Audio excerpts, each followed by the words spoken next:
In my other video, I talked about how the panic caused by coronavirus affects our immune system. In this video, I'll talk about what we can do about it, how to alleviate the distress in 5 different ways, including boosting our sense of empowerment, eating the right food, and getting physical exercise.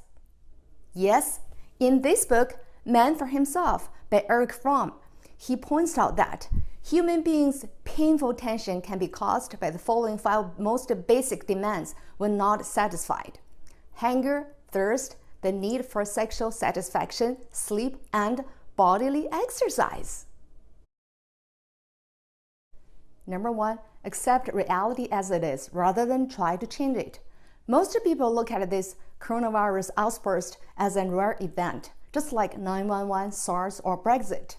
So they're rare events. Rare events equals uncertainty, and uncertainty creates disturbance inside us. In the book Man's Search for Meaning by Viktor Frankl, he says that at the beginning of human history, man lost 2/3 of the basic animal instincts in which animals' behaviors is embedded. So for human beings, no instincts tell him what to do. Man has to make choices. That's the function of our frontal lobe, which is in charge of decision-making, analyzing, or choices making. For us, when we have choices, we face different possibilities.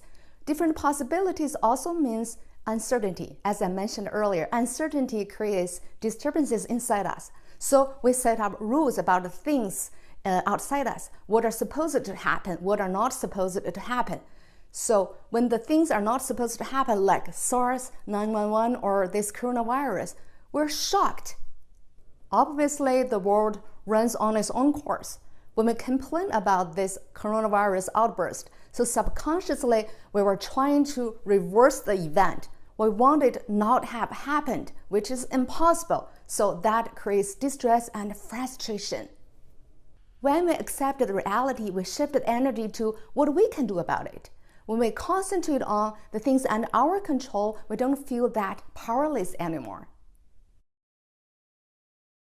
Number 2, some of the distress is from anxiety catastrophizing, which means we're expecting the worst case of possible.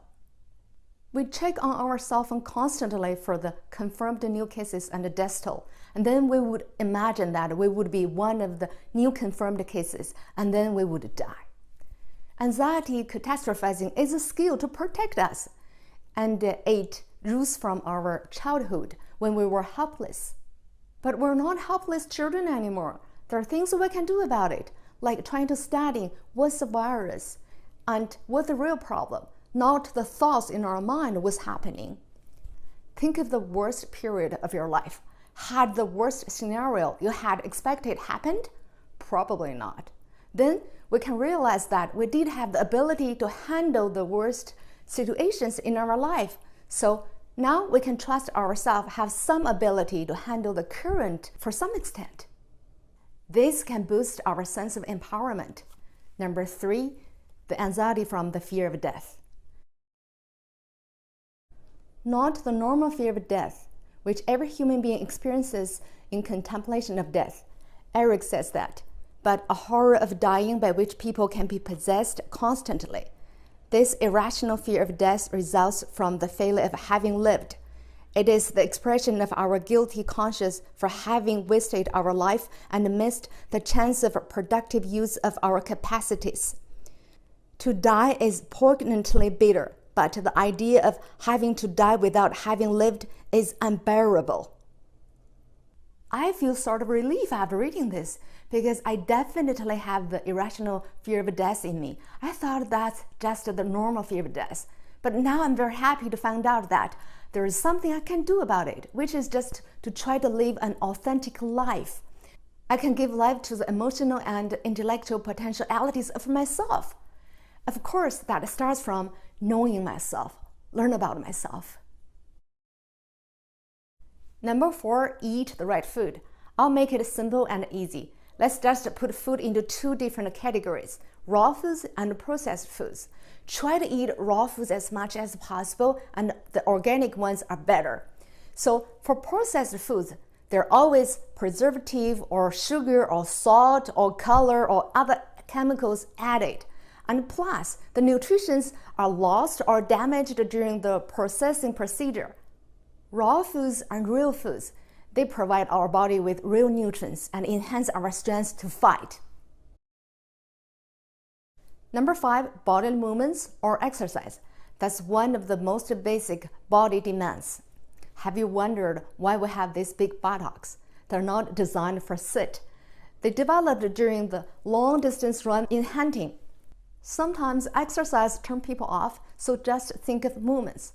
Sitting is a new smoking. Just be conscious if there is a stairs, so try to take stairs instead of the elevator. I'd like to share one trick with you from the book Atomic Habit. So if you want to have a habit, use a 2-element method, time and location. Say that on Tuesday night, 7 o'clock, I will walk downstairs for 30 minutes. So time and location, when the two things get together, things will happen. Bodily movement is great for reduce our distress, so don't overlook that. This is a great book. I'll put a link below if you're interested. And I'm going to do a Chinese summary for this video after this. Thank you for watching and see you next time. 大家好，我这期主要是给大家讲一下我们怎么样缓解这个新型冠状病毒给大家带来的这种惶恐也好，或者是紧张焦虑的情绪。一共有5个办法。第一个呢，就是接受现实。因为我们人和动物不一样的地方是，动物它的绝大部分的行为都是靠它的本能来决定的，但是我们的人类会思考，然后有做选择的这种能力。这个时候呢，我们就有选择，就说明这个有各种各样的可能性。但是呢，这种各种各样的可能性就代表着不确定性，这就会让我们人产生焦虑的情绪，因为大脑会认为这是不安全的。所以我们要认可这个世界有它的运行规律，很多看似意外的，其实它也是这个世界发展的就是这个正常的一部分。那么认知了之后呢，我们就能把我们的能量放到怎么做上面去。第二个呢，就是我们什么事情都往最不好的方向想，这也会给我们带来了不必要的焦虑。因为我们虽然小的时候呢，这种技能会保护我们，因为我们作为小孩很无助，但是现在我们应该作为成人了，可以想，我想的是不是这个真实的情况就是这样，还是我大脑自己想出来的这种让自己非常可怕的这种情绪。第三个呢，就是对于死亡的这种可怕。其实对于死亡每个人都是会害怕的，这是很正常的。但是还有一种非正常的这种害怕，给我们带来的不必要的焦虑，那就是由于我们自己在生活当中没有能够花费自己的潜力，没有让自己的生命过得更有意义、更有价值没有体现出来这一点，我们就觉得好像自己在浪费自己的生命一样，所以这时候我们就会害怕死亡，其实是一种内疚的表现。那么怎么做呢？就是了解自己，了解自己的潜力在哪里，学习怎么做一个真实的人，这会缓解这种焦虑的情绪的。第4个呢，就是健康的饮食。在这儿最简单的健康饮食就是我把食物分成2大类，一种呢就是天然的食物，另外一种呢就是经过加工处理的。比如说咱们举一个最简单的例子，牛肉和牛肉干你自己去炖牛肉，不要买那个牛肉干，因为它里面加了很多东西，经过处理了。你自己去处理，自己去做，那么呢，它这个营养会损失的会最少，而且呢，里面附加的东西也会少很多，像防腐剂像糖盐颜料等等。第5个呢，就是身体运动，就是或者叫动。如果你不喜欢运动的话，因为这个身体的必须，这是身体必须的一种需求。我们可以有意识的现在闷在家里比如说像做一些跳个舞或者瑜伽拉伸拉伸一定要身体暖和的情况下才能做，不然容易伤害身体因为我们身体的运动也会减轻我们这种思想上的这种情绪上的焦虑。大家注意一定要循序渐进，因为我们的身体待了很长时间没动的时候呢，它就比较弱，容易受伤，一定要轻松自己的身体。上面这个5点是会对我们的心理这个焦急会产生缓解作用的。如果你觉得对你的朋友、家人有帮助呢，也可以转发给他们。谢谢你的收看，再见。